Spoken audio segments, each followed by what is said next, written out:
Hello, myself Professor Kun Joshi, and this is my channel Kun Joshi Biology. We are continuing with the lecture series of the living world. If you have not watched the first part, please go and watch that and then come to this video. This is the part 2 of the chapter Living World, Standard 11th NCERT.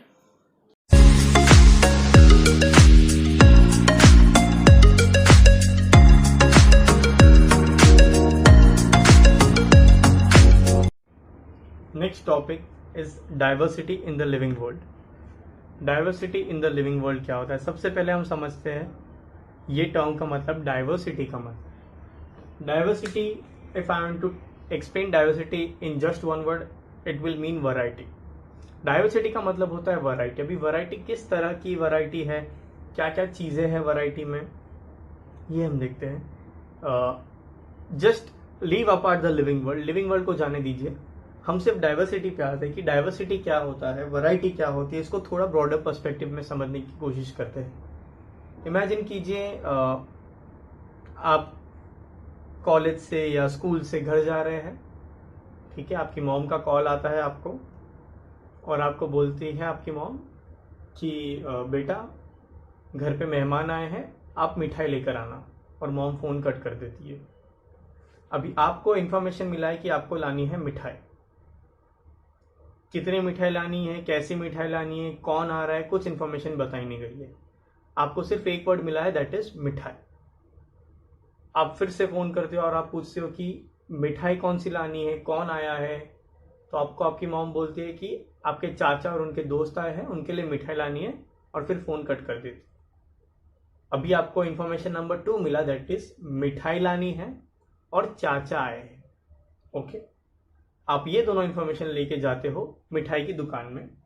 Okay, आप जहाँ कहीं पे भी रहते हो, आप वहाँ पर एक स्वीट फरसान शॉप जो भी होती है, वहाँ पे एक स्वीट शॉप में गए हो, वो लोकल एरिया की बड़ी मिठाई दुकान है, बड़ी मिठाई की दुकान है. सबसे बड़ी नहीं है, मगर वो it is a good landmark. वो एक दुकान है जिसको आसपास के सभी लोग जानते हैं. तो ऐसी मिठाई की दुकान में आप जा रहे हो, आप वहाँ पे जाके पूछते हो कि भैया मिठाई देना. अभी सीधी सी बात है, वो जो शॉपकीपर है वो आपसे पूछेगा कि कौन सी मिठाई चाहिए. अब इसकी इन्फॉर्मेशन तो आपको है नहीं, बट आप भी पूछते हो उसे कि आपके पास कौन सी है, आप वो बताओ. तो बोलते हैं हमारे पास मिठाई में चॉकलेट है, फिर चाशनी वाली मिठाइयाँ है, फिर लेकर जाने वाली मिठाइयाँ है, यानी पेड़े, हलवा, वो सारी चीज़ें हैं. तो अभी आप देखते हो कि इसके पास बेसिकली 2 चीज़ें हैं. एक है पैक्ड मिठाई और एक है ऐसी मिठाई जो ये यहाँ पे बनाता है और यहाँ पे बेचता है. आपको पता है कि घर पे चाचा आए हैं, and as far as your knowledge is concern, चाचा को चॉकलेट इतने पसंद नहीं है. ओके, और कोई भी अगर आपके घर पे बड़े अंकल आते हैं तो आप उनको डेयरी मिल्क तो नहीं दोगे, राइट. तो आप बोलते हो कि नहीं, चॉकलेट जाने दीजिए, चॉकलेट मुझे नहीं चाहिए. जबकि चॉकलेट वाले सेक्शन में there are more than 20 different types of chocolate, और वो हर 20 टाइप के चॉकलेट में कम से कम एक आध 2 फ्लेवर तो थे. 5 star, KitKat, dairy milk, silk, Bournville, Ferrero Rocher, ऐसी बहुत सारे अलग अलग टाइप की चॉकलेट्स थी उसके पास. और उसमें एवरी चॉकलेट हैड मिनिमम 2 और 3 कैटेगरीज. तो वो हो गया एक मिठाई का सेक्शन. फिर तुम बोलते हो कि नहीं, आप वो मिठाइयाँ बताए जो यहाँ पे मिलती है, आप यहाँ पे बनाते हो. तो फिर अंकल बोलते हैं कि बेटा देखो, 2 टाइप की मिठाइयाँ हैं हमारे पास. एक है बंगाली मिठाई, एक है नॉन बंगाली स्वीट. अब आप बोलोगे बंगाली मिठाई क्या होता है. वो अंकल अच्छे से एक्सप्लेन करते हैं कि बंगाली मिठाई वो मिठाई होती है जो शुगर सिरप में डिप्ट होती है, जिसको विद इन 24 आवर्स या 48 आवर्स में कंज्यूम करना पड़ता है. तो उसमें आएगा मलाई सैंडविच, चमचम, रसगुल्ला, काला जामुन, गुलाब जामुन, राजभोग, रसमलाई, ये सारी चीज़ें अलग अलग तरीके की चीज़ें आएंगी, अलग अलग शेप में चीज़ें हैं. तो ये 8-10 टाइप की बंगाली मिठाई है, हर एक में 2 या 3 फ्लेवर्स है. इस तरह से वो सेक्शन अलग किया गया है. आपको पता चला कि नहीं, ये तो बहुत बढ़िया मिठाई है, यही लेके जानी चाहिए. फिर आप उसका प्राइस देखते हो, तो उसका प्राइस थोड़ा सा हायर साइड पे है, क्योंकि वो पर पीस मिलती है. आपको जो पसंद आई थी rasmalai, that is about 30 rupees per piece. और अगर आपको पता होगा तो जब भी हम मेहमानों के लिए लेके जाते हैं, मिनिमम 2 रखनी पड़ती है. आपको इन्फॉर्मेशन मिली है कि चाचा और उनके दोस्त आए हैं, तो मिनिमम 2 लोग हैं. बट आप प्रोबेबिलिटी हायर साइड का रखोगे तो चाचा और उनके 2 दोस्त यानी 3 लोग आए हैं, तीनों को 2-2 पीस रखेंगे, और ऑब्वियसली तुम्हारे घर वाले भी खाएंगे. तो इतने सारे पैसे तो भाई तुम्हारे पास नहीं। ओके, तो अब तुम जाओगे कि नहीं बंगाली मिठाई नहीं चाहिए, अब नॉर्मल मिठाई दिखाओ। तो उसमें बोलेगा नॉर्मल मिठाइयों में हमारे पास जलेबी है, इमरती है, ओके, गुजिया है। तुम बोलोगे नहीं ये सारी स्वीट्स नहीं चाहिए, ये तो सारी कॉमन स्वीट्स हो गई, आप मुझे ऐसी मिठाइयाँ बताओ जो मैं जाके ले सकूं या उनको दे सकूं, मेहमान को देनी है। तो बोलता है कि ठीक है, हमारे पास हलवा है, आइस हलवा, देन हमारे पास पेड़े हैं, हमारे पास लड्डू है, हमारे पास काजू कतली है, हमारे पास चिक्की है, और हमारे पास अलग अलग टाइप की और सारे मावे की मिठाइयाँ हैं। अब आप जब ये सेक्शन देखते हो तब आपको पता चलता है कि पेड़े में 4 फ्लेवर है, लड्डू में 4 फ्लेवर है, काजू कतली में 4 फ्लेवर है, हलवे में 4 फ्लेवर है। हर एक मिठाई के सब टाइप में there are more than 4 to 5 flavours. What I am trying to explain here is, सिर्फ एक टर्म जो मिठाई का है उसमें कम से कम एक नॉर्मल शॉप में जो तुम्हारे वहां की बड़ी दुकान है, जो पूरे शहर की बड़ी दुकान नहीं है या पूरे देश या पूरे दुनिया की बड़ी दुकान नहीं है, उसमें सिर्फ एक टर्म मिठाई में इतनी डाइवर्सिटी है। तो इमेजिन कीजिए कि लिविंग वर्ल्ड में या लिविंग ऑर्गेनिज्म में कितनी अलग अलग टाइप की मिठाइयाँ हैं। ओके, फाइनली अब आप सोच रहे हो कि वो बच्चा घर पे क्या लेकर गया, तो फाइनली बच्चा मोतीचूर का लड्डू लेकर गया है और हमारी स्टोरी खत्म होती है।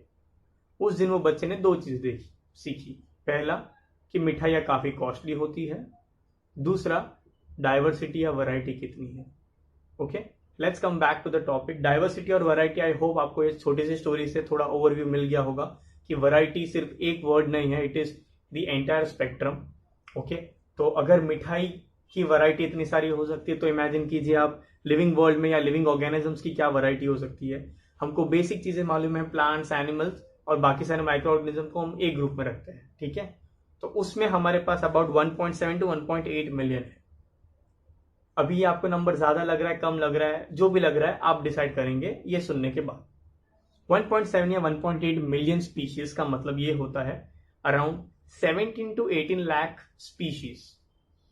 स्पीशीज क्या होता है, एक पर्टिकुलर टाइप का ऑर्गेनिज्म। मतलब अगर मैं डॉग बोलूं ना तो वो डॉग इज वन स्पीशीज, तो वो डॉग में बुलडॉग आ जाएगा, डॉबरमैन आ जाएगा, तुम्हारा नॉर्मल स्ट्रीट डॉग आ जाएगा, बाकी सारे जितने भी तुमने डॉग्स देखे हैं, पग्स देखे, जितने भी डॉग देखे हैं तुमने, वो सब एक स्पीशीज है। या अगर मैं मैंगो का बात करूं, राइट, मैंगो में हाफूस है, तोता है, बादाम है, राजापुरी है, दशहरी है, केसर है, ठीक है। There are an number of varieties but they all come under one umbrella, that is mango. तो मैंगो एक स्पीशीज है और वो एक स्पीशीज के अंदर इतनी सारी वैरायटी हो सकती है।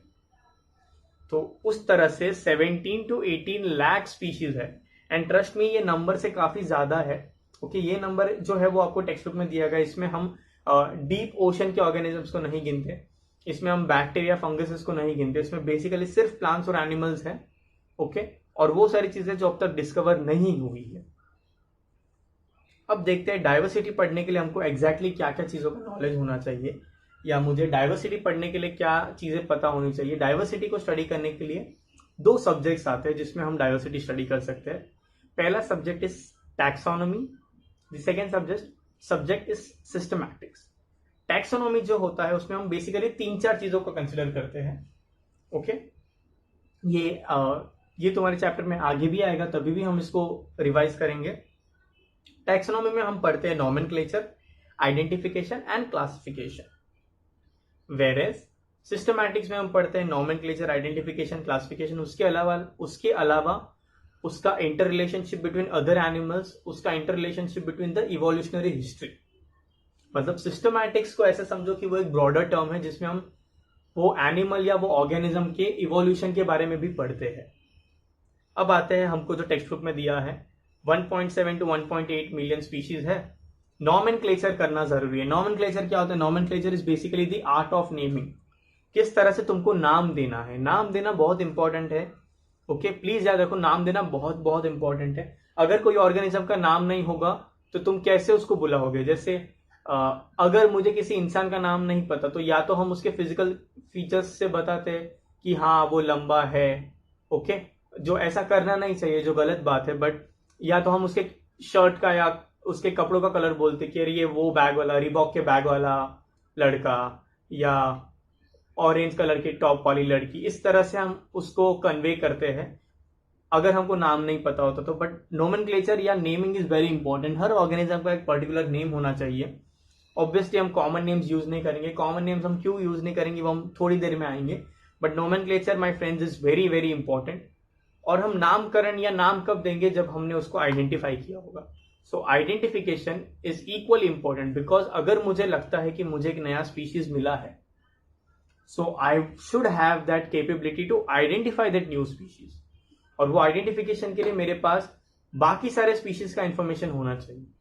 विच मीन्स अगर मुझे ये नहीं पता कि जो स्पीशीज मैंने ढूंढा है उसके कैरेक्टर्स कैसे है, ओके, और वो नया है या नहीं, उसके लिए मुझे सारे स्पीशीज जो वो ऑर्गेनिज्म से रिलेटेड है सबके फीचर्स पता होने चाहिए। आइडेंटिफिकेशन को भी हम डिटेल में पढ़ेंगे। तो ये नॉमेनक्लेचर पे आते हैं हम। नेमिंग के लिए अलग अलग काउंसिल्स है, अलग अलग इंटरनेशनल कोड्स है। जैसे केमिस्ट्री के लिए होता है IUPAC, international union for pure and applied chemistry. उसी तरह से नॉमेनक्लेचर के लिए ICBN है और ICZN है। ICBN is international code for botanical nomenclature, तो इसमें हम सारे प्लांट्स के बारे में कंसिडर करेंगे। ICZN is international code for zoological nomenclature, okay. उसके अलावा बैक्टीरिया के लिए इंटरनेशनल बैक्टीरियल काउंसिल होता है, ओके। ऐसे अलग अलग चीजें होते हैं। वायरस के लिए अलग नॉमेनक्लेचर फॉलो किया जाता है। So there are different councils और डिफरेंट कमिटीज फॉर नॉमेनक्लेचर, तो उनके रूल्स को हम फॉलो करते हैं। अब आते हैं हम बाइनोमियल नॉमेनक्लेचर पे। बाइनोमियल नॉमेनक्लेचर, नॉमेनक्लेचर तो हमने ऑलरेडी पढ़ा है, that is the art of naming. Binomial का मतलब क्या होता है? द टर्म बाय, BI, जब भी याद रखो, कभी भी बाई आता है ना, उसका मतलब होता है दो। Bit binary digits, bit binomial, और bit anything which has the term bi, bisexual, binary, ऐसे अलग अलग चीजों में जहां पर भी बाई आता है ना, बाई का मतलब होता है दो। नॉमियल मतलब name, nomenclature that is the art of naming. Binomial nomenclature का मतलब होता है दो नाम वाला नॉमेनक्लेचर वाला system. This was given by Carlos Linnaeus. इनका नाम बहुत याद रखना इंपॉर्टेंट है। Carlos Linnaeus is also called the father of taxonomy, okay. Carlos Linnaeus was the one जिसने बुक लिखा सिस्टेमा नेचुरे, जिसके अंदर ये सारे रूल्स दिए गए हैं जो हम आज पढ़ रहे हैं। बाइनोमियल नॉमेनक्लेचर मतलब कोई भी scientific name, any scientific name should have two components, okay. One should be generic name and one should be the specific epithet. So generic name को हम जीनस बोलते हैं, स्पेसिफिक एपिथेट को हम स्पीशीज बोलते हैं, ओके। कॉमन नेम नहीं चलते, बिकॉज कॉमन नेम से बहुत प्रॉब्लम हो सकता है। बिकॉज लोकल लैंग्वेज में या कॉमन लैंग्वेज में एक ही ऑर्गेनिजम्स के अलग अलग नाम हो सकते हैं। जैसे पटेटो को हम इंडियन लैंग्वेज का बात करें तो उसको आलू बोलते हैं, बटाका बोलते हैं, बटाटा बोलते हैं, ओके। सो एक ही वेजिटेबल के जब एक ही कंट्री में इतने सारे नाम हो सकते हैं, तो it cannot be universally accepted. तो मैं बटाटा या आलू या पटेटो या बटाका कोई दूसरे कंट्री में जाके मैं पटेटो को डिस्क्राइब नहीं कर सकता हूं by giving those local names. So there has to be something which is universally accepted. तो यूनिवर्सली एक्सेप्टेंस के लिए जो हमने देखे थे कि वो जो ICBN है या ICZN है, वो साइंटिफिक नेम्स देते हैं। तो वो नेम्स किस तरह से देते हैं? वो बाइनोमियल नॉमेनक्लेचर से देते हैं, जिसमें जो फर्स्ट वर्ड होता है दैट इज जेनेरिक नेम, जो सेकंड वर्ड होता है that is the specific epithet, okay. Common name में बहुत सारा डिफिकल्टी आ सकता है, इसलिए हम साइंटिफिक नेम की तरफ जाते हैं। But common names are equally important, because अगर मैं किसी साइंटिफिक नेम से कुछ चीजें खरीदने जाऊंगा तो आई डोंट थिंक सो मुझे चीजें मिलेंगी, ओके। हम यहाँ पर एग्जांपल लेते हैं मैंजीफेरा इंडिका का, जो है मैंगो का scientific name. Mangifera indica, this is the scientific name, okay. देखते हैं साइंटिफिक नेम कैसे है। सबसे पहले ये साइंटिफिक नेम्स किस तरह से लिखे जाते हैं? ये लैटिन वर्ड्स होते हैं, ओके। और अगर आप इसको टाइप कर रहे हो या प्रिंट करवा रहे हो या बेसिकली कंप्यूटर्स पे यूज कर रहे हो, if it is in a printed form, it should always be in italics. Italics क्या होता है? वो फॉन्ट जिसमें सारी चीजें टेढ़ी हो जाती है। So the font usually you right, so alphabet जो होते हैं अलाइंड होते हैं, इटैलिक्स में वो टेढ़े होते हैं, okay. That font is called italics. First word genus होता है, सेकेंड वर्ड स्पीशीज होता है। तो यहाँ पर Mangifera is the genus and indica is the species of the mango plant. अगर वो हैंड रिटन है, जैसे ये हाथ से लिखा हुआ है, ये प्रिंटेड नहीं है, right, so it should be underline separately. याद रखना, बहुत सारे स्टूडेंट्स यहाँ पर गलती करते हैं, उन लोग सेम कॉमन अंडरलाइन मार देते हैं, दैट इज रॉन्ग। आपको दोनों वर्ड्स को अलग अलग इंडिविजुअली अंडरलाइन करना है। ओके, जो फर्स्ट लेटर होता है जीनस का, यहाँ पर जैसे एम है, एम कैपिटल होगा, ओके, और जो फर्स्ट लेटर है स्पीशीज का वो स्मॉल होगा, तो इंडिका का I will always be smaller. Mangifera indica, okay, Mangifera is the genus name, indica is the species name. अगर वो प्रिंटेड होगा तो वो इटैलिक्स में होना चाहिए, हैंड रिटन होगा तो it should be underline separately, अलग अलग अंडरलाइन करना है, प्लीज याद रखना है इसको। जीनस का जो फर्स्ट वर्ड है it should be capital, species का जो फर्स्ट वर्ड है it should be small letters. Okay, यहां तक हम लोग यूजुअली फॉलो करते हैं। इसके अलावा एक और पॉइंट है, यूजुअली व्हाट इज डन कि जो भी साइंटिस्ट ने इसका नाम दिया होगा तो उसके आगे वो अपने खुद के इनिशियल्स लगा सकता है। जैसे मैंजिफेरा इंडिका है तो मैंजिफेरा इंडिका, ओके, ये दिया था कार्लोस लिनियस ने, तो वो डॉट लगा के उनके इनिशियल्स डाल सकते हैं। तो अगर one day if you become scientist और आप कुछ नॉमेनक्लेचर करते हो तो उसके बाद आपका नाम भी आ सकता है। बट दिस रूल, ये जो रूल है लास्ट वाला हमारा, ये यूजुअली फॉलो नहीं किया जाता है। हम ये सिर्फ 4 चीजें याद रखते हैं, हम साइंटिस्ट का नाम नहीं देते, बिकॉज ऑलरेडी साइंटिफिक नेम्स को याद करना it is difficult task, and फिर अगर हम साइंटिस्ट के नाम भी याद करने लगेंगे it will make our job more tedious. Okay, तो हम इस तरह से बायनोमियल नोमेनक्लेचर स्टडी करते हैं। 2 नाम होने चाहिए, पहला जीनस, दूसरा species. Okay, underline separately. Let's start with the next topic, that is classification. Classification क्या होता है? क्लासिफिकेशन अगर मैं बोलूं, classification is basically grouping of substances, grouping of things based upon similarities and dissimilarities. Classification एक जैसे diversity एक broader term है, उसको समझने के लिए हमको एक एग्जाम्पल समझना पड़ता है, उसी तरह से क्लासिफिकेशन भी एक बहुत बड़ा टर्म है। क्लासिफिकेशन मतलब सिर्फ चीजों को साथ में रखना नहीं है, इसमें और भी बहुत सारी चीजें हैं। और क्लासिफिकेशन हम the humans have been doing from a long time. Stone age के जमाने से हम चीजों को क्लासिफाई करते हैं, चीजों को साथ में रखना। या आप अपने किचन में जाओगे तो वहां पर भी अलग टाइप का आपको क्लासिफिकेशन मिलेगा। जैसे कुछ चीजें होती, कुछ बर्तन होते हैं जो डेली यूज होते हैं तो वो आगे की तरफ रखे हुए होते हैं। कुछ स्पेशल टाइप के बर्तन होते हैं, जैसे इडली का कुकर हो गया, या ऐसी चीजें हैं जो डेली शायद यूज ना होती हो, जो कुछ स्पेसिफिक चीजों के बनाने के लिए यूज होती हो। वो सारी चीजें थोड़ी अंदर की तरफ या किचन में दूसरी जगह पर रखी हुई होती है। बीट तुम्हारे मसाले, बीट तुम्हारे अलग अलग डिफरेंट टाइप ऑफ आटे, सब चीजें अलग अलग अच्छे तरीके से क्लासिफाई करके रखी गई है। तुम्हारा टाइम टेबल भी हम इसी तरह से सेट करते हैं। जैसे जर्नल्स हमेशा काम नहीं आते तो जर्नल्स शायद पीछे की तरफ रखते हैं, टेक्स्ट बुक ज्यादा यूज होती है तो वो आगे रखते हैं, नोटबुक्स यूज होती है तो उसको उस तरह से रखते हैं। तो डिपेंडिंग अपॉन द यूजेस हम भी चीजों को क्लासिफाई करके रखते हैं या बेसिकली अरेंज करके रखते हैं। क्लासिफिकेशन के लिए आपको 2 एग्जाम्पल है जो मैं चाहूंगा आप इसके बारे में सोचे। पहला है लाइब्रेरी। लाइब्रेरी में there are basically section and section of books, बहुत सारे शेल्फ होते हैं। उसमें या तो अल्फाबेटिकली अरेंज किया जाता है, या तो सब्जेक्ट वाइज अरेंज किया जाता है, या तो ऑथर वाइज अरेंज किया जाता है, और हर बुक का एक नंबर होता है। तो यूजुअली जो बड़े लाइब्रेरीज होते हैं वहां पर आपको एक डेटाबेस दिया होता है, कंप्यूटर होता है, वहां पर आपको अपने बुक सर्च करने हैं, सब्जेक्ट डालना है, टाइटल डालना है, ऑथर का नाम डालना है, और वो एक नंबर आएगा। और फिर वो नंबर की बुक कहाँ पे रखी होगी उसका आपको टेबल्स और सेक्शंस वगैरह दिया होगा। सो फिर वहां पे जाके आप मैच करके आप पर्टिकुलर वो बुक ले सकते हैं। ये हो गई बड़ी लाइब्रेरीज की बात। जो नॉर्मल लाइब्रेरीज होती है वहां पर A to Z रखी होती है, या डिपेंडिंग अपॉन द सब्जेक्ट्स रखी होती है, तो उस तरह से चीजों को रखा जाता है, सो दैट जब भी कोई दूसरा पढ़े उसको या जो दूसरा समझे उसको जानने में, पढ़ने में, ढूंढने में आसानी हो। So that is the motive of classification. अगर आप लाइब्रेरी नहीं गए हैं तो आप होपफुली कोई शॉपिंग मॉल या ऐसी जगह पर गए होंगे, डी मार्ट, बिग बाजार, कोई भी अलग अलग टाइप के जो शॉपिंग मार्ट या जो डिपार्टमेंटल स्टोर्स होते हैं, वहां पर भी चीजों को एक पर्टिकुलर तरीके से अरेंज किया होता है। सो अगर आप स्टार्टिंग में जाओगे, एंटर करोगे, तो what you see is the biscuit section. Biscuit section के बाजू में ही आपको शायद थोड़े चॉकलेट्स मिल जाएंगे, या नॉट एग्जैक्टली चॉकलेट्स, बट आपको जो चॉकलेट वेफर बिस्किट्स होते हैं वो मिल जाएंगे।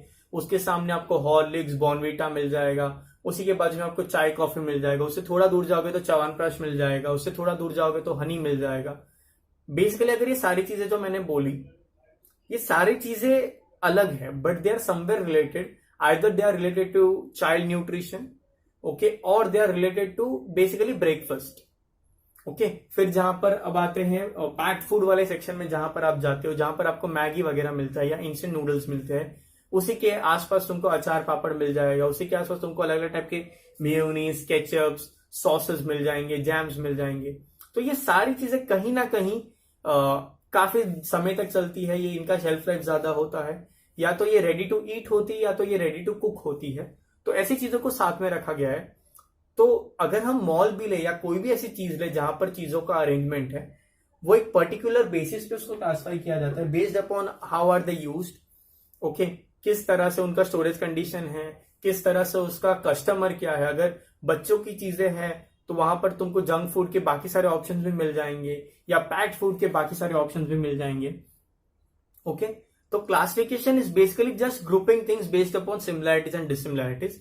अभी जहां पर मुझे मैगी मिलेगा मॉल में, वहीं पे मुझे टॉवल या बर्तन नहीं मिलेगा, बिकॉज टॉवल और बर्तन का सेक्शन अलग होगा, बिकॉज उनके बीच में कोई भी सिमिलैरिटी नहीं है। So they will be kept far apart from each other, okay. तो क्लासिफिकेशन भी यही होता है। हम जब लिविंग ऑर्गेनिजम्स को क्लासिफाई करते हैं तब हम उनको ग्रुप करते हैं based upon their similarities and dissimilarities. ये पूरा क्लासिफिकेशन वाला टॉपिक जो है वो आप नेक्स्ट चैप्टर में पढ़ेंगे, that is the chapter number 2 biological classification में। तो उसमें हम और डिटेल में पढ़ेंगे। अभी फिलहाल हम टैक्सोनॉमी पढ़ रहे हैं। टैक्सोनॉमी जैसे बोला, it is the branch which deals with 3 things basically, nomenclature, identification and classification. तो टैक्सोनॉमी के लिए निक याद रखो, NIC, निक। टैक्सोनॉमी है वो नॉमेनक्लेचर, आइडेंटिफिकेशन और क्लासिफिकेशन, NIC, ये 3 चीजों को कवर करता है। मॉडर्न टैक्सोनॉमी में हम external features, internal features, cell development, ecology, ये सारी चीजें भी देखते हैं। Apart from the basic taxonomy में जो आता था, that was NIC, nomenclature, identification and classification. Taxonomy में जो हर एक कैटेगरी होता है या हर एक ग्रुप होता है, जैसे मैं बोलूं किंगडम या फाइलम या क्लास, डिवीजन, ये सारे जो अलग अलग कैटेगरीज है, that will be called taxa. Please याद रखो, तो categories for classification is called taxa, okay. Systematics एक और ब्रांच है, okay. I would say systematics थोड़ा बड़ा सा, systematics is a bigger umbrella, और इसके अंदर टैक्सोनॉमी आता है, बिकॉज सिस्टमैटिक्स में we learn about arranging things, और अरेंजिंग थिंग्स में टैक्सोनॉमी आता है, okay. So systematics is a bigger term. Systematics actually deals with arranging terms. Systematics बनता है सिस्टमा वर्ड से। सिस्टमा वर्ड का मीनिंग होता है अरेंजमेंट और अरेंजिंग ऑफ ऑर्गेनिजम्स। सो जब हम डिफरेंट काइंड्स ऑफ ऑर्गेनिजम्स और उनकी डाइवर्सिटी के रिलेशंस को पढ़ते हैं, वो आता है सिस्टमैटिक्स में। Systematics is the study of different kinds of organisms, the diversities and the relationships. उसमें एक और चीज हमें याद रखनी है, systematics also takes into account ecological relationship. Ecological relationship जैसे हम और चिंपैंजीज कितने सिमिलर है, या हम हमारे और एप में कितना डिफरेंस है, वो सारी चीजें हम सिस्टमैटिक्स में पढ़ते हैं, टैक्सोनॉमी में नहीं पढ़ते। टैक्सोनॉमी में, मॉडर्न टैक्सोनॉमी में ये सारी चीजें आएंगी। बेसिक टैक्सोनॉमी में निक आएगा, nomenclature, identification and classification. Systematics is a broader term where we learn the different kinds of organisms, their diversities and their interrelationships along with their ecological relationship, okay। ये सारा system systematics का है या taxonomy का है। ये सबसे पहले, जैसे पहले भी मैंने बोला था, लीनियस ने दिया था उसके बुक में, सिस्टमा नेचुरे। सो ये लैटिन नेम है Systema Naturae, which means systematics of nature.